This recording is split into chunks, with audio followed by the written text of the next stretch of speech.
अज़ीज़ तलबा व तालिबात, अस्सलामु अलैकुम। उम्मीद है आप सब खैरियत से होंगे। हम हमारी असाइनमेंट सीरीज़ देख रहे हैं जिसमें सेक्शन डी मैंने आपको समझाया है और अब हम सेक्शन बी की तरफ रुजू कर रहे हैं। काफ़ी कुछ मालूमात आपको फ़राहम कर चुकी हूँ सेक्शन डी और बी के कुछ सवालात के बारे में। अब हम थोड़ा इसके आगे के सवालात देखेंगे। सेक्शन बी की मालूमात मैं आपको इस तरीके से दे चुकी हूँ कि इसके टोटल मार्क्स जो है वो 18 रहेंगे और प्रश्न क्रम यानी जो पेपर आएगा बोर्ड के इम्तिहान में, वो पेपर में 25वें नंबर से ये सवाल शुरू होगा तो 36वें नंबर पर ख़त्म होगा। कुल 12 सवालात रहेंगे इसमें और टोटल मार्क्स जो टोटल सवालात आपको रहेंगे वो 9 लिखने के रहेंगे और उसकी जो लिखने की लिमिट है कितने अल्फाज में उसको मुकम्मल करना है, तो 40 से 50 अल्फाज के अंदर आपका एक जवाब मुकम्मल होना चाहिए, तो आपको कम्प्लीटली इसके 2 मार्क्स पूरे हासिल होंगे। तो इस तरीके से ये मुख्तसर सी मालूमात सेक्शन बी के बारे में कि आपको पता चले कि कितने सवालात लिखना है, कितनी इसकी लिमिट है।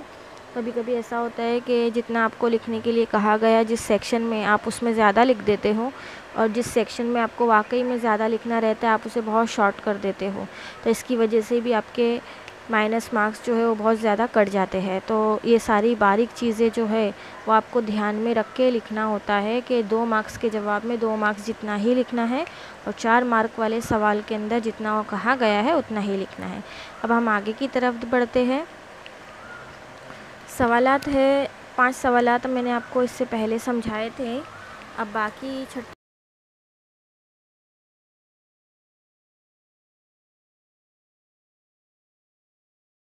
क्या है कि रकाज़ात की खोज जो यानी रकाज़ात क्या है और उसके आने वाली तगय्युर का पता हमें कैसे चलता है और ये क्या हमें साबित करता है, इसके बारे में बताना है। तो जो रकाज़ात है जिससे फॉसिल कहा जाता है, उसकी खोज कदीम ज़माने से ही पाई गई है, यानी बहुत कदीम ज़मानों से ही इसका तगय्युर का हमें पता चला है कि रकाज़ात जो है तगय्युरात की खोज का पता देते है। जैसे मिसाल के तौर पर आर्क्यूपेट्रिक्स नाम की जो जानदार थे, वो परिंदे थे, लेकिन उसे हमने कभी नहीं देखा, लेकिन वैसे ही परिंदे दिखने पर उनमें रेंगने वाले जानवरों की खुसूसियात भी पाई जाती थी। तो ये क्या बात हुई कि इस तरीके से जो आर्क्यूपेट्रिक्स थे उनके अंदर ये खुसूसियात पाई जाती थी कि वो रेंगते भी थे और उड़ते भी थे। तो ये परिंदों की खुसूसियात जो पाई गई है, तो हम आने वाली जनरेशन में भी इन परिंदों की खुसूसियात को देख सकते हैं। जैसे परिंदों के अंदर जो इर्तिका है वो रेंगने वालों से होने की मुतशाबिहत का और शहादतों का पता देता है। अब रकाज़ात के बारे में बात करें तो रकाज़ात जो है वो अलग अलग खुसूसियात है। जैसे कि कहा जाता है कि इंसान पहले बंदर की शक्ल का था या बंदर जैसा दिखता था और धीरे धीरे फिर उसके अंदर तब्दीली आते गई, जैसे ज़माना बदला वैसे। तो इसी तरीके से कुछ चीज़ें कदीम ज़माने में मौजूद थी लेकिन जिसे हमने देखा नहीं, लेकिन उनकी नस्लें कहीं ना कहीं आगे बढ़ी और उसकी वजह से हम जो देखते हैं उसमें उसके तगय्युरात का पता चलता है। जैसे डायनासोर्स है, हमने डायनासोर्स के बारे में सिर्फ टीवी में ही देखा है या सुना है, हमने हकीकतन डायनासोर्स के बारे में कभी उसको हकीकतन देखा नहीं है, लेकिन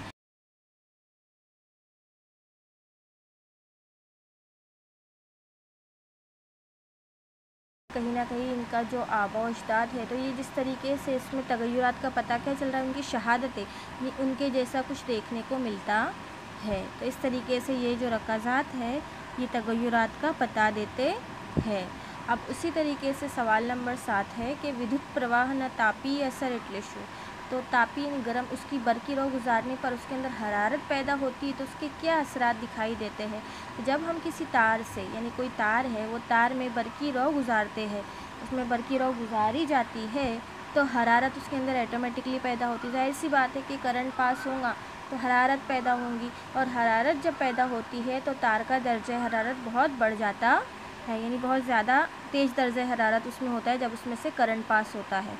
तो जब किसी भी ख़ास मादे के तार में, यानी जो ख़ास मादा लिया गया है वो ख़ास मादे के तार में जो पैदाशुदा हरारत, यानी जो उसमें हरारत पैदा हो रही है, उसका जो तायुन, यानी जो उसमें नापतोल है, वो तायुन दो ख़ास अवामिल करते हैं। यानी उसके हरारत को नापने का जो अमल है वो दो ख़ास अवामिल करते हैं, और ये अवामिल बरक़ी रौ और मज़ाहमत, यानी जो बरक़ी रौ का तार है वो उसमें बनने वाली मज़ाहमत का जो तार है में से ज़्यादा मिक़दार में बरक़ी रौ गुज़र जाए तो वो बरक़ी रौ को रोकने के असरात कहलाती है। यानी कि किस तरीके से जब मज़ाहमती तार और बरक़ी रौ जब हरारत पैदा होती है तो उसको कंट्रोल करने का काम करते हैं। तो ये मज़ाहमत का तार और जो दो अवामिल है इसके अंदर, तो बरक़ी रौ गुज़रने का और बरक़ी रौ को रोकने का जो असरात है वो ये कहलाते है। तो इस तरीके से मज़ाहमती तार के ज़रिए बरक़ी रौ का जो असर है वो नापा जा सकता है और करंट को ज़्यादा पास होने से रोका जा सकता है। अब सवाल नंबर 8 है, विद्युत परिपथ અને વ્યાકરણોમાં સામાન્ય રીતે વાપરાતા બે સુરક્ષા ઉપાય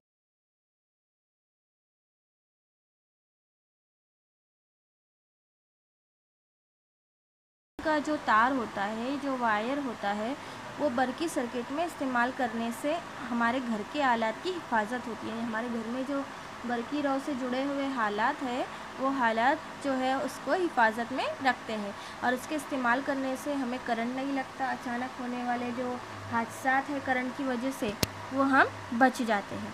तो बरक़ी फ्यूज़ और अर्थिंग का जो तार है वो बरक़ी सर्किट में इस्तेमाल करने से बरक़ी आलात की हिफाजत होती है और उसके इस्तेमाल करने से झटका नहीं लगता, यानी करंट नहीं लगता।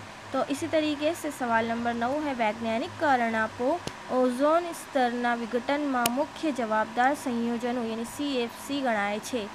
हमको साइंसी वजूहात देनी है कि जब ओज़ोन का स्तर घट रहा है तो उसमें सबसे ज़्यादा जो मुरक्कब इस्तेमाल किया है CFC क्लोरोफ्लोरोकार्बन वो है। तो क्यों है? तो जो कुर्रे बाद, यानी कि जो ज़मीन के ऊपर की ओज़ोन की सतह आई हुई है कुर्रे बाद, उसकी ऊंचाई जो है ज़मीन के ऊपर ओज़ोन गैस की परत आई हुई है, यानी कुर्रे बाद में ऊंचाई की सतह पर ओज़ोन की परत आई हुई है। और इसका फार्मूला जो है मैंने बताया था क्लास में भी O3 है, जिसमें ऑक्सीजन के 3 साल में मौजूद है और ओज़ोन की सतह को एक कंबल की मानिंद ढका हुआ, यानी ओज़ोन जो है उसने हमारी ज़मीन को एक छतरी या एक कंबल के मानिंद ढका हुआ है, जो हमें सूरज से आने वाली अल्ट्रा बनफशी यानी बालाए बनफशी शुआएं जो हमारे लिए नुकसान कारक है उसको रोकती है। और क्लोरोफ्लोरोकार्बन यानी CFC की वजह से वो ओज़ोन की परत पतली होती जा रही है, यानी वो जो कीमियाई मादा है CFC वो ओज़ोन के लिए नुकसान कारक है।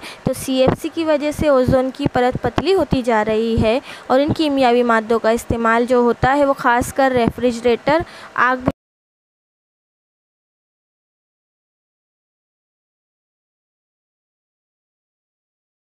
मिनी एजेंसी, जो माहौलियाती एजेंसी है, जो माहौल टेम्परेचर वगैरह का देखते हैं, इन्वायरमेंटल सेविंग जो प्रोग्राम्स होते हैं, तो उनके ज़रिए जो प्रोग्राम एजेंसी उन्होंने 1886 में CFC पर पाबंदी भी आयद की थी। तो इस तरीके से ओज़ोन की परत को सबसे ज़्यादा नुकसान क्लोरोफ्लोरोकार्बन की वजह से होता है। और क्लोरोफ्लोरोकार्बन हमारी ज़िंदगी में आज आम हो गया है, सभी के घरों में रेफ्रिजरेटर है, कोई घर हमें ऐसा नहीं दिखता जहाँ क्लोरोफ्लोरोकार्बन का इस्तेमाल नहीं किया जाता, और इसी वजह से ओज़ोन की परत को बहुत बड़ा नुकसान हुआ है। अब उसी तरीके से सवाल नंबर 10 है, जंगलनी अगत्य जणाओ, यानी जंगलात जो है वो हमारे लिए किस तरीके से फ़ायदे कारक है, क्या है, उसके बारे में देना है मालूमात। बहुत आसान सा सवाल है, आप खुद भी लिख सकते हो इसके बारे में। तो जंगलात के नज़दीक रहने वाले लोगों को चाहिए, यानी जो आसपास रहते हैं गांव वगैरह में, वो जंगलात की बहुत हिफाजत करें। जब गांव के लोगों को अपने जानवरों के लिए उनकी जंगलाती निज़ाम के लिए उसके तहफ़्फ़ुज़ की ज़रूरत होती है, तो इसी तरीके से उन्हें जंगलाती पैदावार को ख़रीदना चाहिए, जिसकी वजह से हुकूमत को भी उसके बदले में कुछ मिल सकता है। जंगल हमारी ज़िंदगी का बहुत अहम ज़रिया बना हुआ है। जैसे ऑक्सीजन की कमी जो हो रही है आज ऑक्सीजन की कमी का सबसे अहम ज़रिया जो है वो दरख्तों को काटना है। दरख्त हमें कितने टन ऑक्सीजन ऐसे ही दे देते हैं। नीम का पेड़ है, बरगद का पेड़ है, पीपल का पेड़ है, ये ऑक्सीजन के अहम ज़राए माने जाते हैं, लेकिन आज हम उन्हीं ऑक्सीजन के ज़राओं को तोड़कर हमको जो मसनूई ऑक्सीजन है उसके सहारे लेने पड़ रहे हैं। तो जंगल हमारी ज़िंदगी का बहुत अहम तरीन जो है एक तोहफ़ा है, उसकी हिफाजत हमारी ज़िम्मेदारी बनती है। अब इसी तरीके से सवाल नंबर 11 है, कोलसा અને पेट्रोलियमનો उपयोग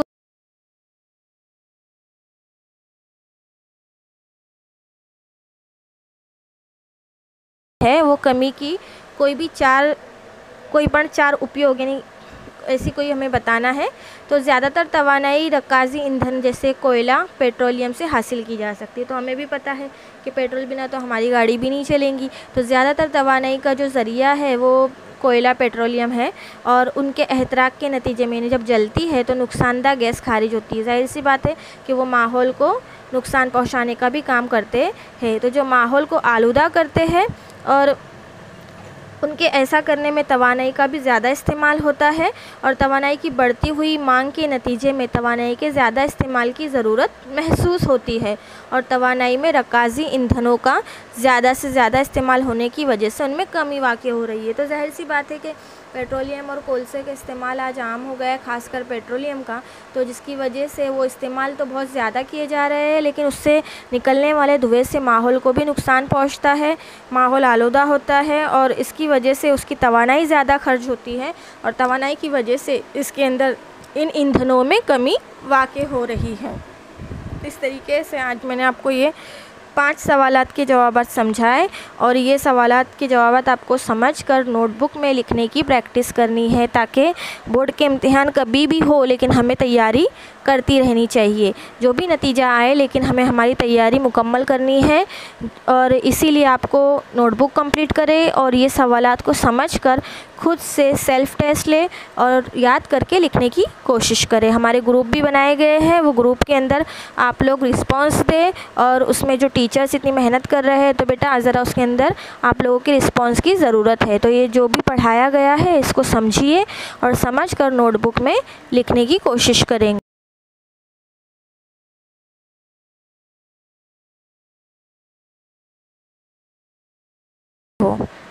अल्लाह हाफ़िज़।